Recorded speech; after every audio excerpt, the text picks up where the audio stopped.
Hi everyone, thanks for joining me for Where I'm From number 47 with Ria. What are you reading these days? I am reading Constructing a Nervous System by Margot Jefferson. I loved Negroland and I wanted to read her latest memoir, and it is very inventive. It's like cultural criticism and memoir, and it's very imaginative. It's like nothing I've ever read before. It's super fast. Hi! Hello, you're right. We did it. Like we managed to do it. We've had some challenges with time zones. Ria's in So England. stressful. Apparently she's not Greenwich Mean Time. So we made that discovery. Thank you, Kevin. And now we're on the same page.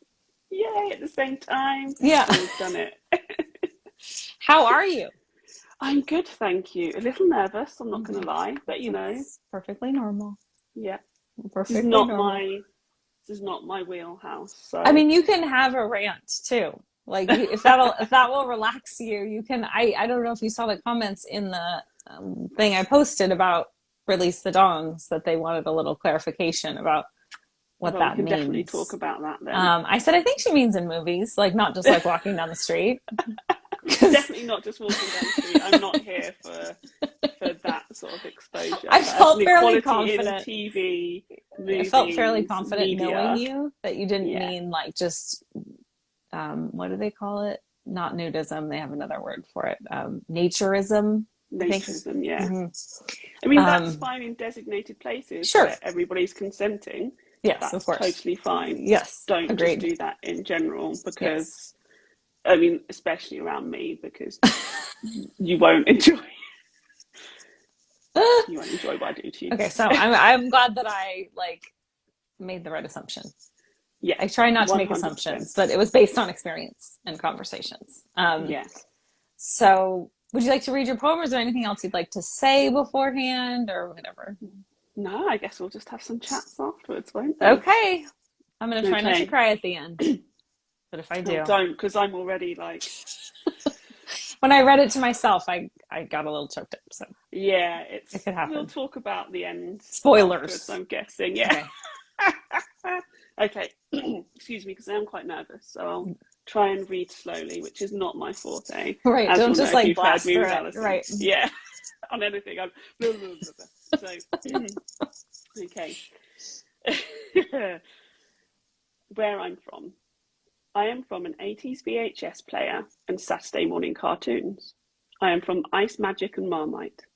I am from sitting on the back doorstep on a warm summer night, sipping sharp cider and watching the bats in the apple tree. I am from lavender and thistle, fragrant, sharp, with a defiant ability to flourish. I am from 3 siblings, gently teasing our mother and avoiding having my photo taken. I am from Agnes and Steve, as well as Pete and Angela. I am from just one more chapter and retreating into imaginary worlds. I'm from you need to brush your hair, it's always such a mess, and 10 minutes until dinner. I am from I was raised Catholic, so don't trust religion, even though I sing hymns at school every day. I am from Southern Softness and the Clan Lindsay, an enticing tin of Quality Street, brightly coloured wrappers glinting in Christmas lights, and a dinner of picky bits, which is the best type of dinner. From climbing out of the bedroom window and unpicking trouser seams to make bell bottoms, meeting boys and dancing all night. From the grandmother who I'm supposed to look like, but I cannot remember her face. The photos of my childhood are lost, probably in landfill now, rotting in yellow, forgotten. The wristband from my birth is gone. I used to run my fingers along it, wondering how something so small fit my wrist. These photos and mementos are memories that I no longer have. Pictures of my mother smiling down at me in her arms. What will I have to show my daughter about who I was? That we looked alike. I got misty, but did not cry. So I think that's a And success. I'm laughing to cover up emotions. That's the best thing to do, isn't it? So why are the pictures in the landfill? So my mother, who is a wonderful woman who has had many struggles in her life, had to move out of our childhood home, and it was all last minute. The home was a mess. Some of us went and helped her. I did not know that there were my childhood photos, mementos, clothes, things like that she had kept that were supposed to be for me, and I didn't receive them. Mm-hmm. My two brothers did. Oh, and I didn't really know, until about a year afterwards, and it's hung over me a lot. You know, sometimes you have those nights where you can't sleep and everything's going through your head, and it's always the one thing that pops back up into my head, and I'll lie there and have a little cry. And I know on the surface it's not important, but it wasn't until I didn't have them that I knew how much they meant to me. Mm-hmm. And so we moved my mum out. The house was, she wasn't being looked after. The house, the people who owned the house weren't looking after it for her. And I know that they just chucked everything in a skip. So it's just gone.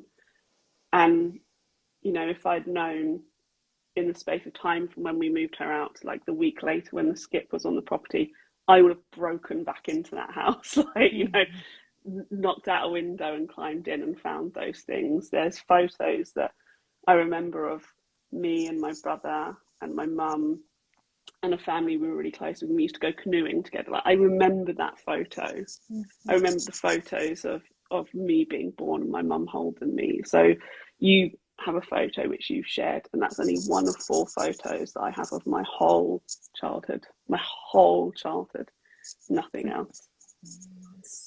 But I completely understand the challenge of that, because I have a mother who shed things, but I took the pictures myself because I worried. I mean, she offered them too. Like, there was no conflict, but that was something that I knew that I wanted. Like, because I do care about pictures, and there is almost like no better surprise than a picture of me that I didn't know existed, because like you, I've committed them all to memory. I know them, and so I would be sad, and I don't have much from my childhood either, other than that, and so that would it means a lot to me. I know they don't mean a lot to everyone, but I feel like too I reflect back on them in a way, and I read them differently at different times in my life, and to not have that opportunity, I can understand why that is sad. And I've learned so much more about my life and myself, at different times. And there are times I want to go back and look at them and look at my mum in those photos, because I've learned that she wasn't always happy, that her life, but she, and she hates having her photo taken, which means me and my brothers do as well. None of us can stand it. But now that I have my daughter, I'm constantly like, can you take a photo with me and her? Because it was, my mum moved out of her house, I found out, and then maybe like a year or so later, I had my daughter, and I realised how important memories were. I'm really good with some of her stuff, like her old clothes we've donated and given to other people or recycled and all those sort of things. There's just a few bits from her childhood, so I'm like, they are not going anywhere. I'm keeping them. And I don't tend to be like that. I'd much rather other people make use of something. And I know it sounds ridiculous and dramatic, but it devastates me that I don't have that, and I don't even have photos, but that I can't learn from them either. Like I said, I found out that my mum wasn't happy, and she's been married twice in both of her marriages. In fact, one of the things that doing this inspired for me was writing some other ones, and I wanted to send them through to you, but I haven't had time to do them. One of them was around sort of like my feminist awakening as such, and things that influenced that. And it was, and one of the ones that influenced that was talking to my mum, learning about her second marriage, and how she had to be a specific way for him, and how he gradually eroded who she was until she just became, dinner had to be on the table at 6. She wasn't allowed to have an opinion unless it was his opinion. And then, of course, he left her, because of course he did, because he'd moulded her into what he wanted and went, oh, that's not actually what I wanted, and left her.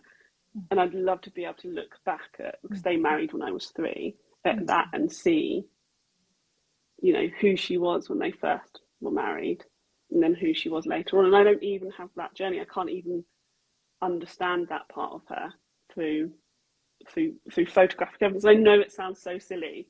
It doesn't sound silly to me, Ria, at all. Because I have re-examined my childhood photos as I learn or accept, I guess, more about it. And my mother, she went through lots of changes when I was a child. And I remember them with more clarity. And then the photographs almost prove as verification. Right. Like, and also with my own daughter, like this, and this is so, I look back on it now and I think the blurriness of when you first have a child. For sure. But it used to devastate me when she was first born and everybody said she looked like my husband. And I used to be like, but I made her. She was in me and I made her. How can she look like him? Where is the evidence that she looks like me? I mean, and now she's pretty much the spitting image of me.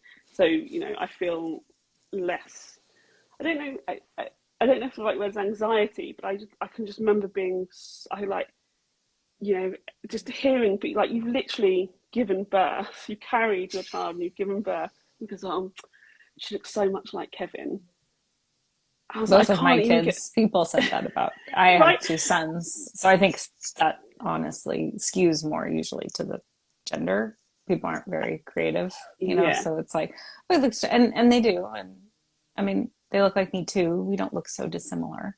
So I always find that also that conversation sort of strange. Like, I also think it's weird that why are you looking at a child and immediately associating them with whatever they look like parents. them. Yeah, exactly. They're them. That's what I think about her. Yeah, like I can see the little differences, but I don't have anything to say, this was us at the same age. Whereas my other half, his parents have all of those. And so they would be like, oh, this was him at 6 months, and compare photos. And I was just sort of like, I felt left out of the conversation about my own child and my own family. And, we both love our parents, but we're very much about creating our own family as well. And it just brings up all these conflicts of where I'm sort of like, I'm trying to have all these different emotions in one space. And I just feel like if I could just have a picture and just say, hey, you and me, this is us. Like, it's so, I'm not expressing myself very well because I'm quite emotional about it. You're expressing yourself beautifully. And were you struggling with any emotional issues after the birth of your child? Yes. Yeah. Like, hugely. Compounded that. Yeah. I mean, I think when you're already feeling low, those little things become much larger. They loom much larger in our lives. So huge. So I had postnatal depression, yes, undiagnosed. I know, but I didn't want to say. So, were you struggling with postnatal depression, right? Yeah, and undiagnosed for quite a long time. So it came to quite a things got bad. And as it does for many women, because it's underdiagnosed and it's not taken seriously enough. And our postnatal health is like, is the baby okay? Yeah. Are you hemorrhaging? No? Okay. Do we have time to talk about this, about how terribly women are treated, both when they're pregnant, just a vessel? Well, I said there would be time for a rant. So, and then afterwards, I don't know if this is the rant you want to do. Just go over here and take it home, and you're like, I'm sorry, what? Like, what? I don't know how you expect me to be able to do this. Oh, and now I'm struggling, and you go, just, you'll be fine. That's what I couldn't, like, I just couldn't stand it when it would be, so I just had my baby and I went home. I was desperate to breastfeed. Like, I was so passionate about it, and it was something I 100% wanted to do. And then I had a multitude of problems with it. And I had the most wonderful support from a breastfeeding expert, but things got really dark, and I ran we have, oh God, I'm forgetting all the words, but we have like a support nurses who come and visit you afterwards and all this sort of thing. Yeah, I'm so like sorry, a postpartum doula kind of thing. Yeah, thank you. Yeah. And they're like, oh, it's just a baby blues. You'll just start to feel better in a couple of weeks. It's just a hormone dump. Well, I'm on week 2.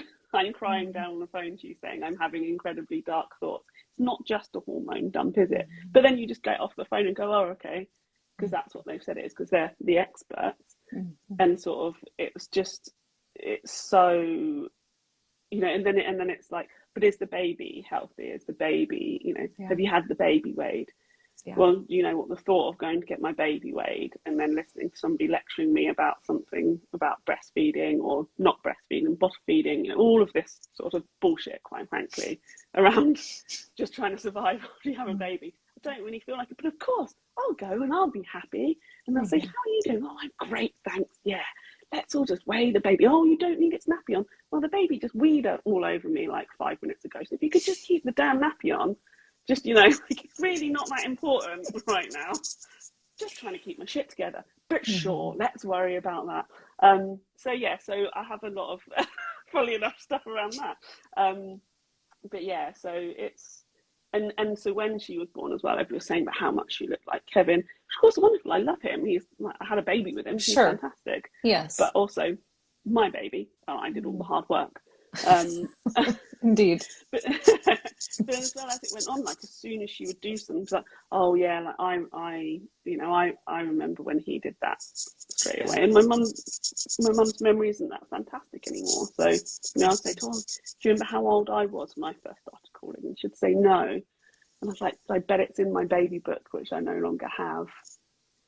And there's so many conflicting feelings. And it's just it's really tough. And I think I'm not angry at my mum that I don't have these things. I don't feel anything towards her because her life has been incredibly difficult. She was in an incredibly difficult situation. It was incredibly emotional for her. And all I wanted to do on that day was support her and make sure she was okay. Like, that was my priority. You need to be happy and safe. That's all that matters to me. You're moving somewhere where you are going to be, and she has been. She's flourished. It's wonderful. She's like a much better person, a much better place, healthier, happier, all of this sort of stuff. But I also wish I could go back in time and just take 5 minutes for myself and say to my mum, is there anything I should be taking? Is there anything for me? Having that conversation with her and being able to get those things. And I can't do that. And I have to, I've spoken to my therapist about it, and it's fine. It's a conflict within myself. I have to work on. But someday, Ria, you will be in some situation where you will be all about somebody, and you will take 5 minutes to take care of yourself, and you will have learned from that, and you will be grateful, and you will take it, and you can still grieve what you've lost, but you can't be mean to yourself about it. You're not allowed. You can be sad, you can grieve, but you can't beat yourself up. Sorry. It's not helpful. It's not helpful. So yeah, I think it's interesting how things that are said sort of casually, especially, it's the idea of microaggressions, things that are said casually, particularly when they are said many times, they take a toll on us emotionally, and they take a toll on our perceptions and our ideas of ourselves. And I have become much more mindful of the things I say, even casual things, because I think a lot of us are indoctrinated to kind of just play a part, say certain things because that's what we say, and we don't really ask ourselves, why am I saying this? Yeah. Is it helpful? Is it kind? Does anyone need to hear this? And so I talk less, but hopefully I hurt people less too. Yeah, absolutely. There's a line. So when I was putting this together, I started off taking it very seriously. I was like, of course, very seriously, because I've watched all your others and they're all really good. Everyone's some good. Have made me That's cry, a guarantee. Some have made me laugh. I've had experienced so many emotions. I can take this very seriously, and I found like I was taking it too seriously, and I thought I've got to dial it back. I've got to, not every line that I'm writing has to mean something. And I started looking at different perspectives of, I said, is where I'm from when I was a child, or where I'm from now as me, what are the key points in my life that have made me who I am? So that's when I started looking at from a feminist point of view in terms of my own feminism. So, I wrote some lines around, instead of it being around my parents, around women in particular who had influenced my life and how I looked at the world. So it's a wonderful friend I have called Jo Ball, who I wrote a whole basically where I'm from about her of key points in my life where we've had discussions where, you know, she's either opened my eyes to something. She was very keen me becoming feminist, or where we've had disagreements. Were you not and always a stuff like that. feminist? I can't even imagine such a thing. I think I was, but I think, you know, the patriarchy is so ingrained in everything, right? That is true. Ingrained in absolutely everything that we do, that we, you know, I'm not going to lie, that in my teens and my 20s, I would definitely be like, I'm not one of those girls. I'm not like other girls type person, you know, took part in the whole tearing other women down. And now I'm the complete opposite. I'm not putting up with any of that. But, you know, there are definitely where, you know, I always thought about equality in all terms, and that's thanks to my mum. She's fantastic, and my grandma. But, you know, if things are so ingrained in you, you have to unlearn them, and that's so important, especially as I'm a privileged white woman. There's so much I have to unlearn, and through having conversations with other women about feminism, about equality, about anti-racism, helps form me in who I am, and helps me learn, think critically about the things that I do and that I say. You know, am I truly anti-racist, for example? I mean, no, I'm not. I have to continue working on that because I am a privileged white woman. You know, all of those sort of things. Yeah, it's really ongoing. There's no end. Exactly. There's no end where you get to go, I did it. Yeah. Oh, well done. I'm me. this thing now. It's pretty great. Sorted it all out. Brilliant. Yeah. It doesn't work like that. And it shouldn't work like that ever. There should never be an end to I think that's when we get ourselves into the most trouble. Or I'll speak for myself. Like when I think, oh, I mastered this thing, you know, it's like, haha, no, you haven't. That doesn't, it's not, it's not what it is. It's like humility, I think is a good thing. I think I don't think it's hard. I used to not really know how to do it without putting myself down. I don't really know the difference. But now I think I'm much better at, like, you know, I'm doing what I'm doing and I'm doing the best I can. But it doesn't mean I'm like amazing all the time. You know, like there's this middle ground. I think that hopefully comes with age and evolution, that we can love ourselves and also know that we can improve. Yeah, that's definitely, for me, age. Yeah, taking a seat. It helps. I mean, if you continue to evolve, for sure. All the time, you know. Yeah. And again, that's something that I was putting in the other one that I was writing, which was, you know, I think the best bit of advice, I don't know if it's advice, but the best thing that somebody ever said to me was, your voice matters, but sometimes you have to be quiet. Yeah. And it was, and you know that, but sometimes somebody says it to you and they're not saying it to be critical. They're just saying, just come on. It doesn't always have to be your voice. And it was from my friend who is black, and I was like, do you know what? Thank you. That is incredibly good criticism. I'm going to go off and have a little think about it. Thank you very much. You know, that's another friend who's incredibly wise.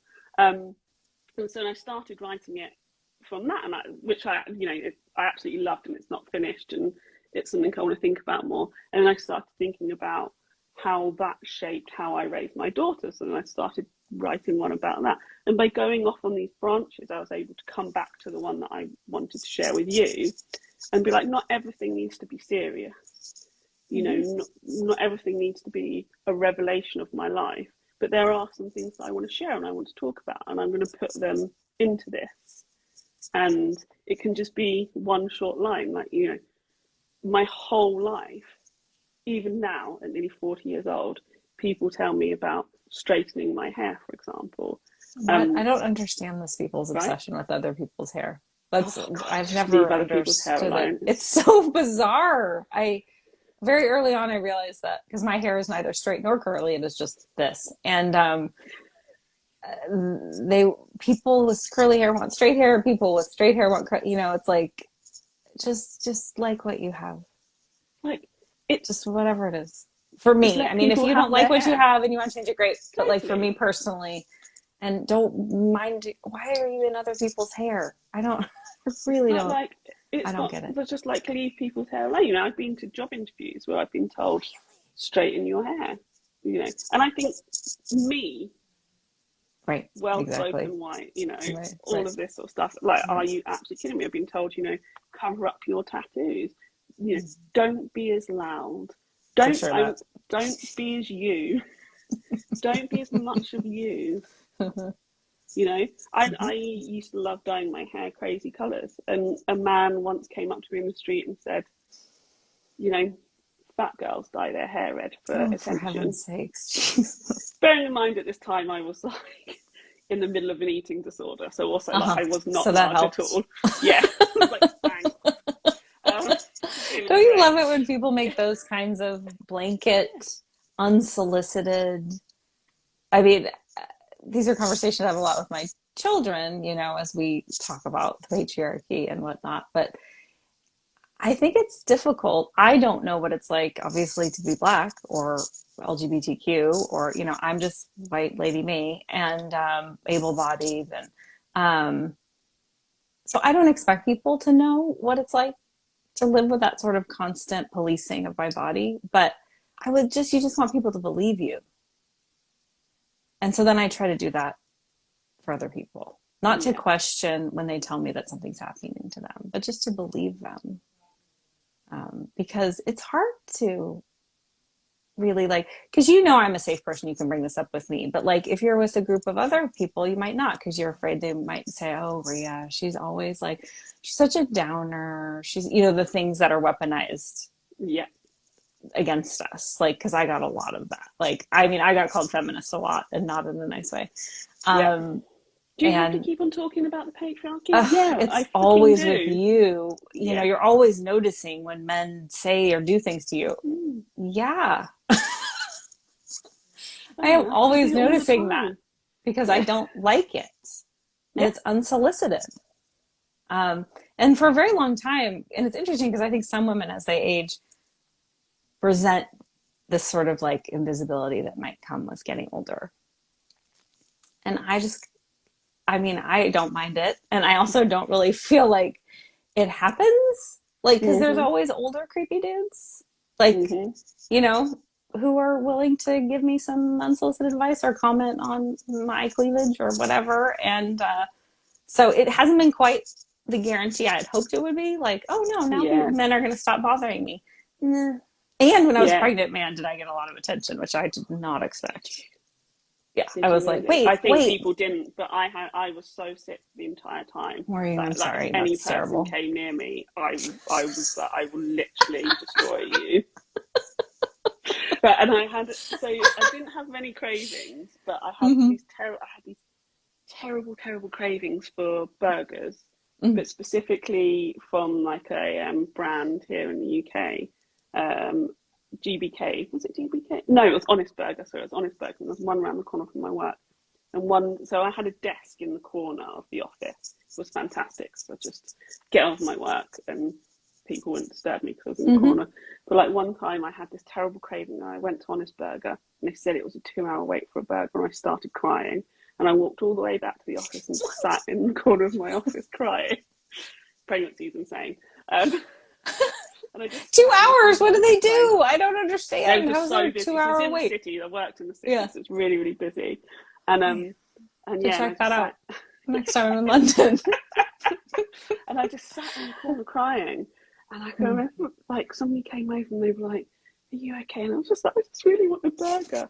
And she had just come back from maternity leave, and she went, "Your whole pregnancy, this is the most relatable thing that you've ever done." She was like, like I once cried because I couldn't. She was like, I don't know, I couldn't like drink a Diet Coke or something. And she was like, yes, like she was like, and I loved her honesty. She was like, you Yeah. have not like it's been commented on that you have not enjoyed this whole process of being pregnant. And this, she was like, we are now instant friends.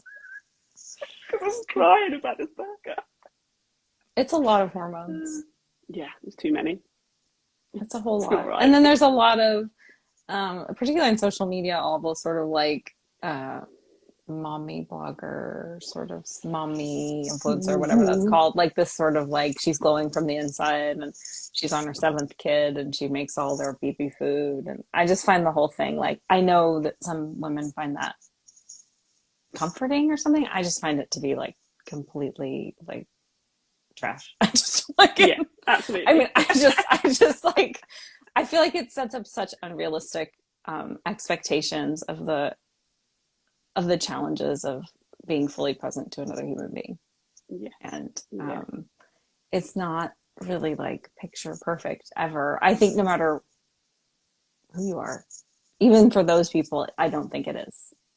You know, you don't know what's behind the camera Yeah, or what's totally going on not. in between pictures. And I feel like I feel like it sets people up to feel like failures, and that I don't like anything that sets people up, particularly doing something that is like natural to being human, that you are doing it wrong.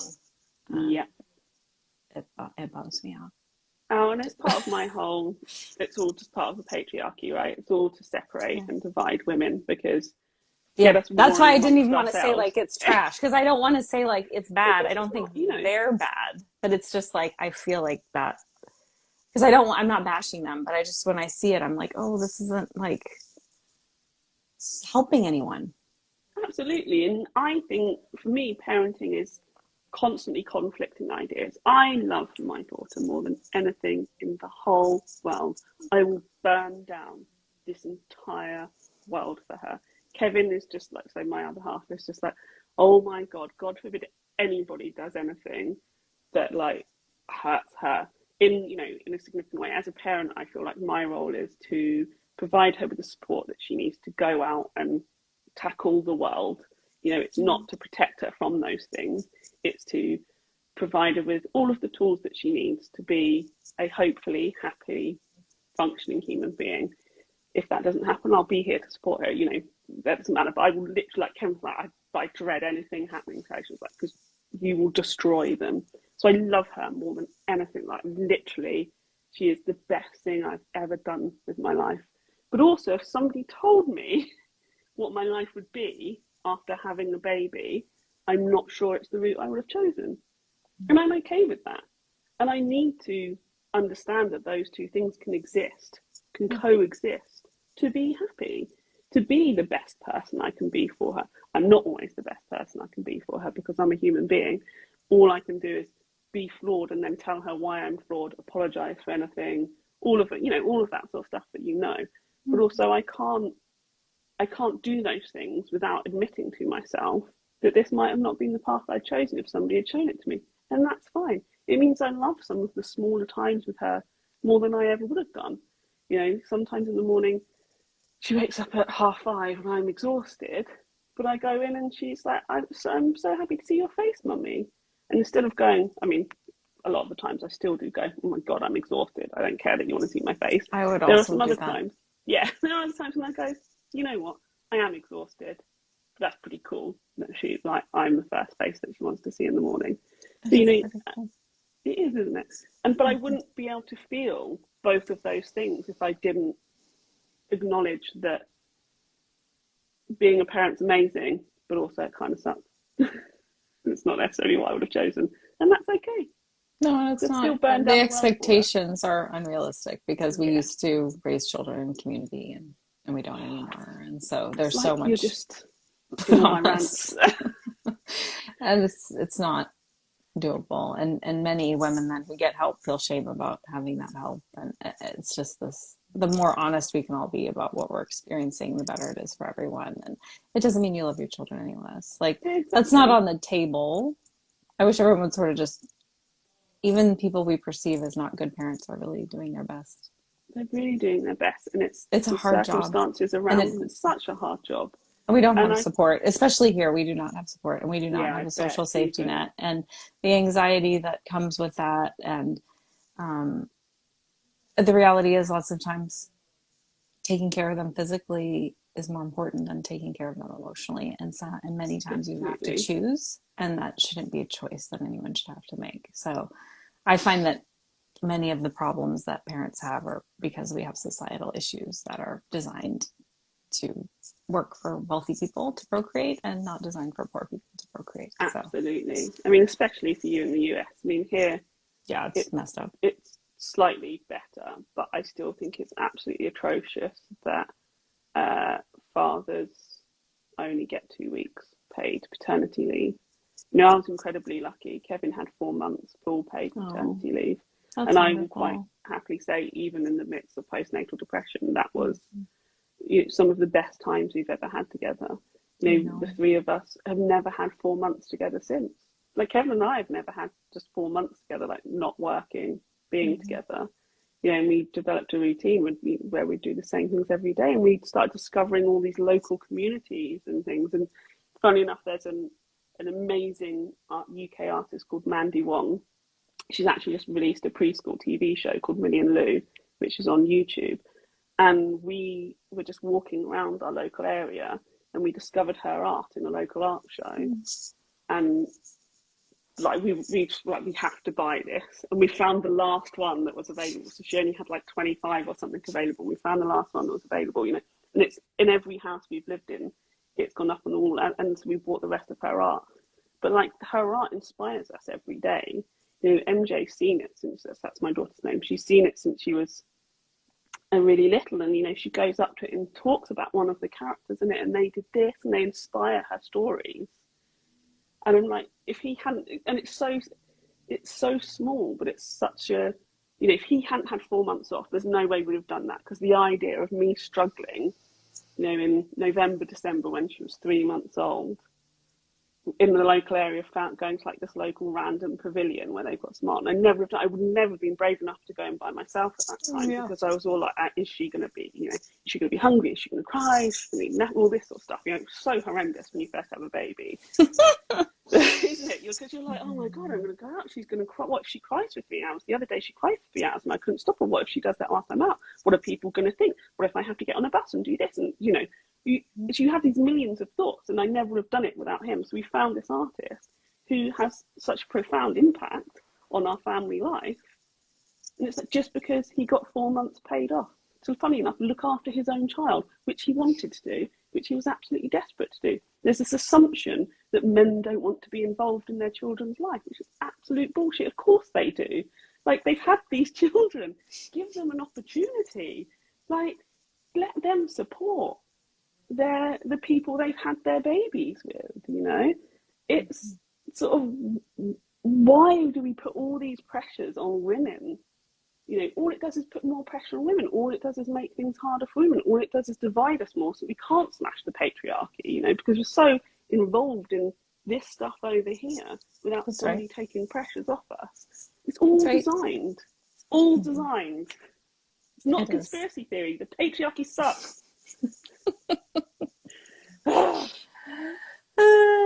Well, as you well know, I could talk to you forever. Yeah, sorry. I don't even know what we're talking about anymore. We're talking about smashing the patriarchy, of course. So, do you have any last thoughts? I do want to say one thing that I thought of while you were talking about the different iterations of the poem. Like, I was struck by, when you read your poem, how you did touch on different parts of where you're from. Like, oftentimes people just kind of focus on one time-ish, which I certainly did. And I thought it was interesting how so I got this very, like,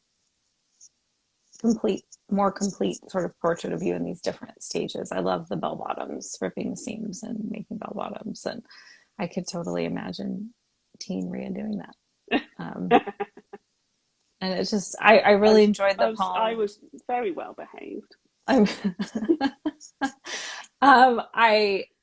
I enjoyed your poem, obviously, and I'm so glad you joined me. I know you were a little nervous because this isn't your usual jam, but I'm glad that you got over that and joined me, because I'm happy. And now, Mike's going to join me in, to 2023, but I used you as leverage. Like, Tanya and Ria has been on. Mike, what's your excuse? Because, as you probably noticed, there's not a lot of dudes joining me. Yeah. So I am putting a little bit of pressure on some of them. Like, hey, you grew up, right? You're from somewhere? Yeah. Funny enough, you came from somewhere. Why don't you share that story? I bet it's interesting, right? Yeah, so, right? Yeah. Yes, it is. Yeah. Especially, somebody like Mike, I don't want to be talking about other people all the time, but, he is such an interesting person, and then he's had an interesting life. But yeah, and he likes to talk. He loves to talk. So, he seems like natural. Perfect. Just like you, although this was Oh, different than our usual conversations because we weren't centering it around film or television. So it was lovely to just talk about part of the things that made us who we are. And I'm grateful that you got an opportunity to talk about, you call it you don't call it postpartum depression, you call it something else. So I want to postnatal respect depression. Yes. postnatal depression. That's the British term, I think. Yes. So I'm grateful you got an opportunity to talk about it and that you did so honestly, because I know so many women who have struggled with it quietly and painfully. And one of my childhood friends died from it. And so I feel like we don't talk about it enough. And she'd still Yeah, be I alive agree. if we did. It's so hard, isn't it? And I'm getting all emotional now. You know, I remember when I first started talking about it. I remember the first sort of day back at all my baby classes and stuff. So it sort of like it happened at a weekend. So I tried to kill myself, and it happened at a weekend. It got to the Monday, and my husband's the most amazing person on earth, and he was like, "You need to call the doctor." And so I rang it, and he said, "You need to go to the emergency department at the hospital." And my treatment there was amazing. I can't like praise those people enough. Of course, because I was in the midst of it all, I didn't get anybody's name for anything like that. But like, you know, if I could, I would. I don't Yeah. know what I would do, but I would tell these people, "Thank you for changing my life. Thank you so much." Um, and so then it got to sort of like, it was like basically the very next day, I was like, right, I'm just going to go back to my baby class. And I remember being in the baby classes, and my friend came up to me and said, "Are you okay? You seem a little bit off." I just said, "Yeah, I'm just really tired. I'm going to go home." And then went home. And then later I just WhatsApped her, which just seemed so mad, and just said, "Actually, I'm not okay. This is what happened at the weekend." And she went, "I'm feeling really bad. I'm Yeah. having the same thoughts. What do I do?" And I went, "Here's the number, call the number." And then I rang one of my friends and I said, "This is what's happening to me." And she said, "I feel like that every single day. Got a number for you, ring them," you Mm-hmm. know, and then we started talking about it, and then started talking to another friend, and she said, "Oh, you know, my friend, funny enough, had this 6 months ago. Do you want to talk to her?" And I spoke to her, and she was like, "I've not spoken to anybody outside my immediate family and best friends about this." And I was like, why are we not talking about this? It's Because there's so so much important. shame. And There's there, so there much shouldn't shame. be shame. I There know, but shouldn't be. I know that Of course. my friend felt that her daughter was better off without her. So you That's know what I that, thought. yeah. So you know that if a mother's thinking that, um, something is deeply wrong Hmm. and she needs help because no child is better off without their mother. Um, and I think also as a young mother, we're also completely, I mean, even the best of us are just surviving. And Yeah, of so it's course. difficult, like even the ones who are doing the best, by that I mean not the people who are the best, but the people who are doing the best are still Hmm. just surviving. And it's difficult to reach out and to be vulnerable. It's such a difficult time, and I think it is almost impossible to prepare for it because you don't want to say to someone who's pregnant, like, "Hey," I try to say to people, you know, "I'm here," but like, do they remember? Do they know? I mean, I don't know the solution other Mm. than to just talk about things, to just know that you're a safe space for people to land, and that there's no judgment, and that you don't expect perfection from them about anything. Um, I think that's all I can try to do, and I think I try to treat myself with that same kindness. Mm. That's why I said you weren't allowed to beat yourself up, I won't, I promise. because you know it's important to for us to feel like we're safe, Of course. for people to share that with. I mean, even if we haven't experienced the same thing. Oh yeah, I will always be somebody's safe place. I don't. I know. I, but you know, I don't. If it doesn't matter. It just doesn't matter to me. I just need it. I'm here. Yeah, no questions. So If you I'm want me to grateful ask you're questions, talking I about it, will. Ria. If you want me to listen, I will. Mm-hmm. You tell me what you need. If you want me to just sit, put a blanket around you, that's what I'm here for. Exactly. Yeah. And I'm grateful you're talking about it. And I'm grateful you got the help that you needed and deserved. And I'm sorry that there's so much minimizing that happens around Mm, people's depression. postnatal and COVID related and everyday related. And Yeah. there are a lot of people barely making it, and you deserve help. You're not doing anything wrong. Yeah, absolutely. So, well, virtual Sorry to bring hugs. everyone down. You're not bringing everyone down. I don't believe in that. Good, because I everybody don't else is believe so in that whole inspiring in thing this. of that talking about stuff is bringing people down. I think not talking about it brings people down, Very literally. true, yeah.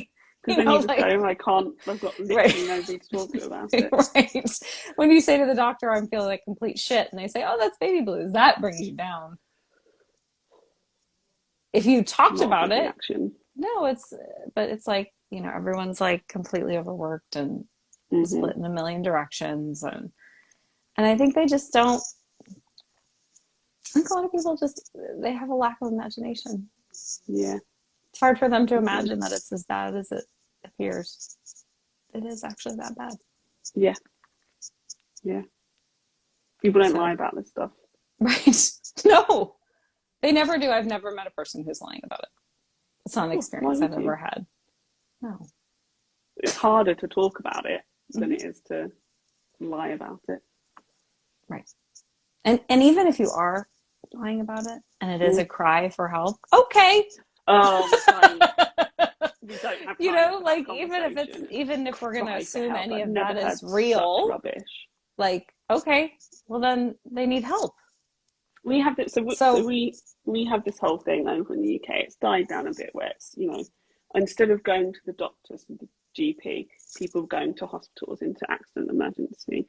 And there are a group of people who will be like, oh, they're just wasting doctor's time going to accident and emergency. And I can tell you, because the waiting times are horrendous, nobody is going and sitting on these horrible plastic chairs for 8 hours to waste time. They are there for a reason. They might be, they might be there just saying their foot hurts, and maybe their foot does hurt. But if they're there saying their foot hurts and their foot doesn't hurt, they're there for something else. And it's sort of like there is no wasting time in this situation. Everything is a communication between the person that's there and the doctor that they see. Everything is a communication. And so I can't stand any of that shit. I can't stand it. I'm like, again, we don't have time. I don't know why I've started, because I'm just gonna. Well, it's hard to not. You got a lot going on, Ria. Lots of critical thinking and experiences, and then you talk about them and you realize, these things connect to these things. And I would agree with you. At least here in the United States, I am part of an HMO, and many people that does a lot of state benefits, because in California we actually have that. And a lot of people visit emergency rooms because they don't have time to visit their GP, and they only go when things are incredibly bad. Yeah. And that is why there are such long wait times. And it's not because anyone's abusing the system, it's because the system is not built to serve them. So, oh, exactly, because it's social care. There's no social care. Money for social care has been completely stripped, right? So these things that would be caught by local authorities or through the social care system aren't caught. So it gets worse. It gets to the situation where they have to go day in. Yes. I don't have time to revolutionize. I know I can't fix it, but I can point out some things that need improvement. Yeah. So thank you for joining me, Ria. Do you have any last thoughts? I don't think so. No, just thank you so much. Thank you for forcing me to do something I'm not comfortable with. I did actually enjoy it. Force is a bit of a strong word. Well, see, you strongly encouraged. Podcast, and I thought, well, I've got to do it now. Well, that's only fair. Reciprocity. Sense of fairness, and and I really didn't like it to start with, and I really enjoyed it, and then I liked that it made me think about some more things, and I've got like 5 on the go now. That's 5 right. versions on the now go. You're a prodigy. We'll go that far. And I liked it. I liked doing something a bit different and thinking about something a bit different. I put some time aside every day and every evening to do it, and I've really enjoyed it. And so thank you so much. That's wonderful. Okay, well, I look forward to talking again on another Yes, podcast. soon. Okay. Have a good evening. Bye. Bye.